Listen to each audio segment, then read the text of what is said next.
Hello, my name is AralaVT and I stream on YouTube and Twitch, and today we're going to go over the basics of Mahjong and where wins meet. To play Mahjong, you need Mahjong chips that can be purchased from your guild vendors using guild currency. There's one in the main area and one in the bathhouse. Or you can exchange for them at the Mahjong table using your commerce coins. Mahjong tables can be found in your guild hall, at the fairgrounds in Kaifeng, and you can even have a personal one that you can use in your co-op world. If you want to play against NPCs instead of other players, you can find NPC games in the fairgrounds in Kaifeng and solo mode, and in the Dreamscape. But there's a fun fact, in the Dreamscape, if you go over and drink from the water bowl outside, you can actually play as a dog, which is pretty cute. When you sit down at a table against players, there are scoring options. The first number at the top is the value of the hands, and the second number is the minimum chips each player is required to possess before you can begin the game. I personally recommend sticking with the lowest values until you feel more comfortable with the game, that way you don't lose all of your chips against more experienced players. Once you sit down and everybody's ready, your opening hand is dealt, and you will have to choose one of 3 suits to discard for the rest of the game. There's thousands, bamboo, and dots as the 3 suits of the game, and keep in mind that whichever suit that you decide that you will discard, you cannot score any points from. So you want to make sure that you discard all of that suit as soon as possible so that way you can make a scoring hand. In each suit, there are tiles numbered 1 through 9, and there are 4 of each tile in the deck.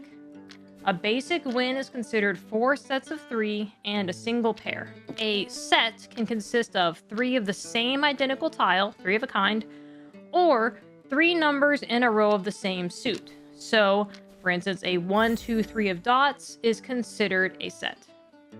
Now, keep in mind the tiles you're laying down to discard is not what you score off of, okay? This is a key point and the thing that I messed up on when I first started playing.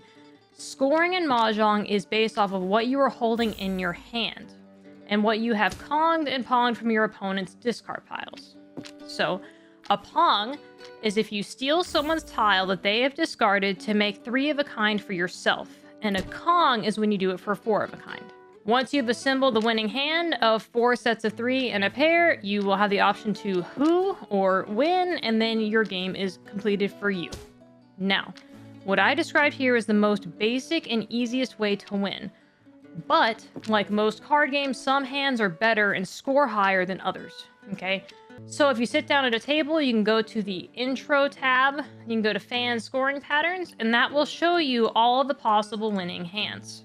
Now, a lot of these hand types can be combined together to make additional multipliers. So, for instance, if you have a hand that is terminal free, or means you made a winning hand using 4 sets in a pair of numbers that do not contain 1s or 9s, that is one type of multiplier. If you self-draw your win instead of taking it from another player's discard or winning off of another player's tile, then you get another multiplier. If all of your sets are pongs, which again is 3 of the same kind, you can add another multiplier. And then if they all happen to be the same suit, you get an even bigger multiplier. So that is Mahjong in its most basic form.